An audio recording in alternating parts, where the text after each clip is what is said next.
Without Asante, Ghana is nothing. What time Ben ku and Asante di ayewa wo esuko no mo asabe mpreduasa na nsenya na wonsa eso wachie adwalie na nsenya na wode wadeje sabe mpreduasa wo draw so ba kwa ya chekere fa etim futuro mu di agro na nsenya na wo hu na adwalie siesie wo ho e na wo ba be di asantefo atem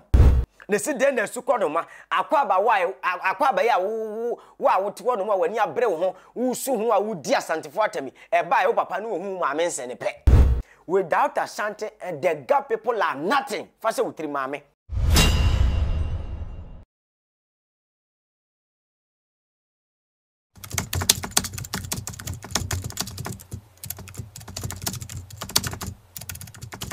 Area busha for mama Akwaaba ADUMASA TV. Bo ma de subscribe jumedie no wa share jumedie no so ama unua enya bi a share.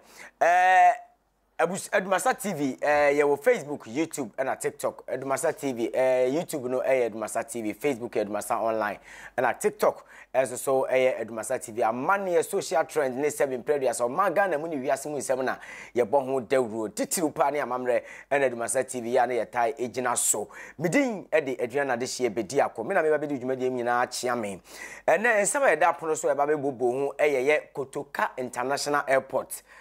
Ye be 7 previous wasana bosom ne da toso edunomiensa 23rd of August 2025 and na nanamo Ghana Traditional Council tena semi so na omoye omadwen se the Akan trap ye kan akan abusuakuo no a abusuafo enya ba akope enya Asante na 7 previous enya wala abusua na Akan trap consists of Asante Fanti Akuapem na se oba bepiem wo Ghana hanom de a akan abusuakuo no de ewu bebrebe asese ye nyina ye ka twi kasa na ye bepiem wo Ghana musu akasa ye ka no do pa no ye twi kasa na ukopiem wo ye Kotoka International Airport abusuafo ade edamfo ni su a wo hwei ba ana wo ye kwantuni na bepiem wo Ghana mu nko na bepiem wo ye Kotoka International Airport say ye terminal 1 ye terminal 2 ye terminal 3 unya piem se wura wo Ghana mu a ade a se bempreduasa wo behu no airport no se bi esoro ho no ye Akwaaba na se kire e wo Kotoka sam ni se welcome as se wo bepiem wo Ghana mu a ahoho se de be ya mo beje ma ho me nyina wei ene ye de ebe ma mo se bempreduasa ma ho me gi a mo ba beje ana kwantu a matuo no mo se ba wo man ni mo no ye de ba beje mo esade abe o Ghana mu a ya twere ho no Akwaaba se kire se eye welcome o Kotoka sam nananom Ghana Traditional Council 7 previasa ga manche ene nananom we wo ga ka se 7 previasa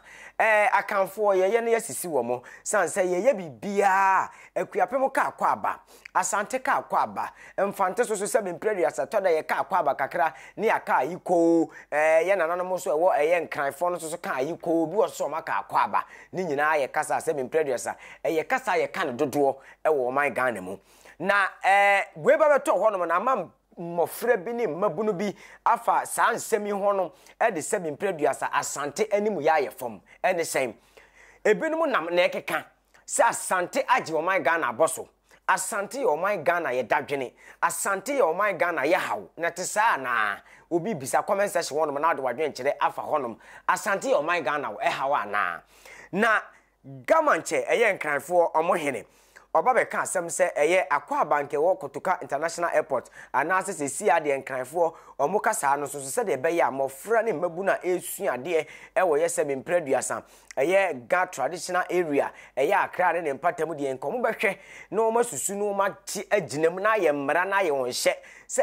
Ghana kasa ne de enke ye be ka ne dodo wo nkramam sanse kokopiem wo Ghana ya na nkrampumpuni mantamu a nipa dodo na wo ho na ye se Ghana de omfa nya hwe enkrofo kasa ankoye pidgin no mo kan na ye twi kasa ana Asante kasa no mo to mo ye den omo kan nti abra enkraman hene ye gamanche ni taki a wotoso mienu kasa no ye nkoni nkuti sa ye wusi ka asem no esifa ye ba ne aba betwetwe ho nkomo enti emra. And to Accra, the heartbeat of the nation, we say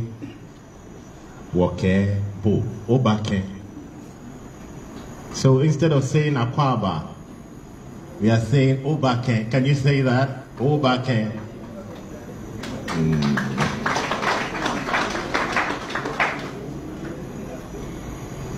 Enti ebusia abra ye gamanche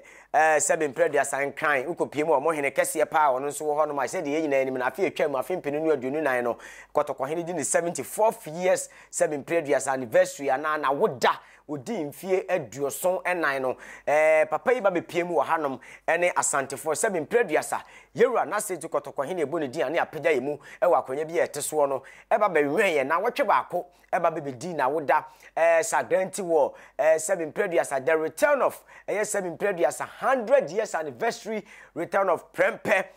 King Prempe from Sachets Island ebe piem o my Ghana mu no ayedi ye no yewura gamanche so ba be piem e wo ye Kumase ana Asante memu a woni yewura na se tu kotoko hene e ba be di sa na yi nyina e ma ankwankwa ne wona na e wa chichi ne benche nyina so ba be ka ho a dwumadie no ko oboko e de ma ye na obi be bi sasa da na dua na de she be di akowe de wase hu nkonya sana na matena nkonya ba be kasa wo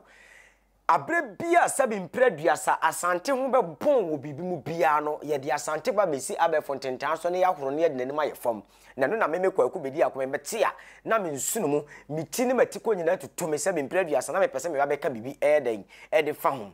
na sabi akan trab no akan mfante ne akuapem ne de keka ho nyina no sabi mpreduasa a group of people living in Ghana tieniye a group of people living in Ghana and a part of Ivory Coast and then the West Africa Togo kan ho bi enipa kuo bi asebe mpreduasa obepiem ewoye abibrem hanom de a uko Togo Mali Burkina akan tribes no enye Ghana hankwa ye obi wo honom asebe mpreduasa ye twi kasa mesi a ye kan de dodo na ukwakonya obi a ne techere madane a wo ka twi kasa ne bi den ewo ho ekoti gamanche kasa iba ye no wote ya wo se omode Akwaaba no na omba be no Obaake ne abrofo ni bi kura ye yomo interview Italy ne wona keka omo so Obaake ye nim so omo Obaake bi pan no se den ne nim ene aye buhe ya wo my Ghana imu na we na abaya bi a ye nim ne dibre ye nim ne din odie ansa na no yenko ne yenkonko tie abaya ne kasa twitwire a waba be ka e de akira Asantefo yenko tie mra ye ba anu ye wo ho ye de ato aso. Who are you, Asantes? Foolish people. We will change every single thing. Hefia na ma Akwaaba ye gabie ne wo ba chakefe. Bi Ghana Commercial Bank Joe, Fidelity Bank Joe, Kotoka International Airport Joe, National Theatre Joe. Every single entrance in Greater Accra here, commercial entrance, public entrance in Greater Accra here, na ma Akwaaba ye, we will change everything. We will change everything. Ni one na akeshi atomwa is a planned thing for you people are trying to what do you call it? To destroy the Ghana language. We are also on you. We will erase the tree from Accra. Yes, we will erase the tree from Accra. We will make sure that none of our kids speak tree in Accra. Foolish people, who do you think you are? You want to force the tree down our throats. What kind of stupidity is that? If it is a planned thing from your what do you call it? From your quarters that you want to erase the Ghana language from Accra, we will also erase the tree from Accra. I would insist that none of my kids speak tree. Well, we don't even speak tree in this my house. We don't speak tree here. I don't even speak tree. I go out of my way to make sure I don't speak it. I either speak English or Ghana. Yeah. Nyebe jomo fe moko ya mane mi ni woyo ne. Asante nyoko be na ya jomo fe moko ya mane mi ni woyo ne. It is all because we just want to coexist peacefully with you. You want to take someone for granted. But shy.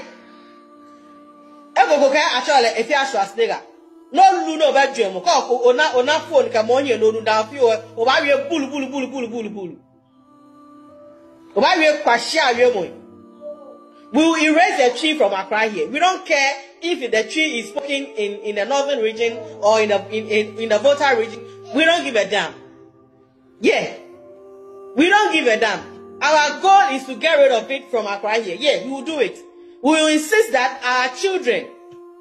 that are Ghanaians don't speak tree. And we will push it across. Foolish people.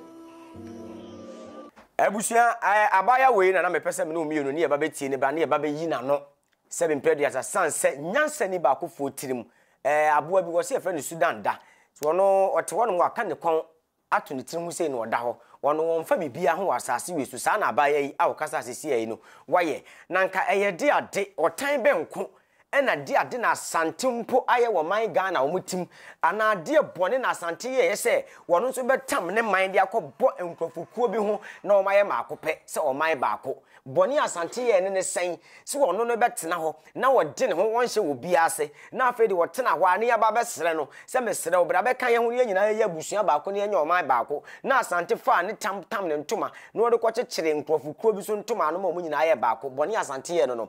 na abaya ikase mu nyina wo kan se opese wo kire se Asante agi bibia boso Asante fo dane da nyina no ye de bibia nka bepie wo man Ghana mu no nka meye yen na me pese me bisa abaya yi se be mpreduasa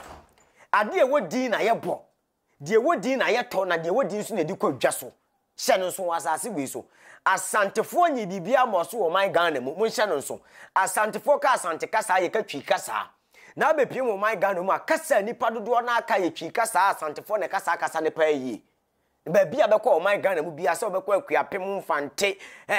Togo ne de keka ho nyina ba bia be pie mu Asante mamu ana Ghana mamu de kasa ye ka no dodo pa no ye twi kasa ya Asante fo ne kasa no dodo pa na abaya yi kasa wo ka no ase Asante fo agi ne bibia o mfa ma no na Asante fo aba be de ne ka bi o mu ntuaye wo se o mu ba be dileti bibi biara ye be pepa bibi biara fa Asante ho adi afri enkrampoponi mantemu asamba akopɛ na mpese mbisa abaya yi ye ba be gi adwenkyere ne aba be sua de hwɛ twi kasa no nya Asante fo nko ana eka na emu Asante fo na eka no dodo mo nhye no nso twi kasa no medical ka kire wo se ukotogo aye wa kan tribes ho no Mali ye obi ho Ivory Coast ye Cote d'Ivoire ye ti ha ye obi ho Burkina ha ya so ye wo den ye obi ho no ma mu nyina eniema asese obepim wo man Ghana ma kanfo de wo nyina no mo so de bi ye wo e wo sa wo man nim abaya yi kasa wo kai pese wo kire se te se wo de Asantefo ho na ye wo mahi na Asantefo age kasa na boso eye Kotoka International Airport no ensi wo masa aseso ne aba betwere Akwaaba de aka ho na mpese me bisa abaya yi se Akwaaba kasa na ya Asantefo nko kasa na dabi eya kanfo kasa yekopie mu akwapim mo ka emfante wo mo ka enkran ebi mu ka yiko na ebi mu Akwaaba no o my Ghana mu di Akwaaba na ye nyina nim se poto kasa welcome obi firi wo my foforo so beduri hanom ana wutifie na hwehwo be bompo firi mu ago ye ma na Akwaaba na ebibia na ye ma nsuo ye bisa ne kwan so a ade ba kopa ne be kan se ye ma wo Akwaaba wo nante se ye kwan so di enti na aba ye kasa ba kopa ne be kan se ye Akwaaba na sa ba ye obi ehunu ba bia wo firi na wofo ba bia omo wo ekakasa twetwe di Asantefo atam edi Asantefo anim ye fom so omo bepepa eniema fa Asante hu bia edi afiri nkram ene ma me pesa me ka asem bi kire wo se enkran ko yisle gontrasta ko ni nkran nwuma wo nyina akoka kire nkran man hene se ensase ne wonye na nwuma na wo nyina omo ntamfa mra kumase without Asante the Gap people are nothing fa se wutiri mame without Asante Ghana is nothing fa se wutiri mu wa wutie me bia yesua de menye tribalism nanso duru ba bia wo se sebi mpreduasa Asante din a ya se no e wo se trotwa efi se akanfo ne ka me se akanfo ne ka Akwaaba Kotoka yenkwo hwe yi a sebi mpreduasa Kotoka bebesi ho a ye twira Akwaaba obi kura sebi mpreduasa kuku ansagum a sebi France obepiem Asante me fe ne bresuo wonanti suo oba bepiem o man Ghana mu a ekura kwabrane sebi abaya fefefa ya twire soro Akwaaba enye nne na ebeba enti se sa no e de akọ Obaake anade whatsoever obi mfam ho Asante for da so ka Akwaaba yesesa no enti abaya yi kasa oba be kan ye pese ye ka kire abaya ne se be mpreduasa gamanche enkraman hene ye gamanche wono kra ba be piemu Asante a Asante amane ene amamre obi amfa obi akasa nsere no ukọ wa ye kada kate kasa uko piemu ye borigatanga frafra kasa ne ye kan ukopie Tamaria sebi mpreduasa gonja wo honom kasa bebrebe ene wo esirem anando nando part of Ghana ube piemu sebi mpreduasa wo mfantemam so ye kan fante kasa ye ko gan ye nananom so kan kasa ye gan kasa no ube piemu Asantemam akuapem ye ka akuapem kasa Asantemam ye ka Asante kasa ebunofo ka bebe omoka enti esi den wotan benku na Asante de aye wo esukọ no mu asabe mpreduasa na nsen na wonsa eso wachie adwale na nsen na wode wadeje sabe mpreduasa wo dross ba kwa ya chekere fa eti mfuturo mu di agro na nsen na wo hu na adwale asiesie wo ho na wo ba be di asantefo atem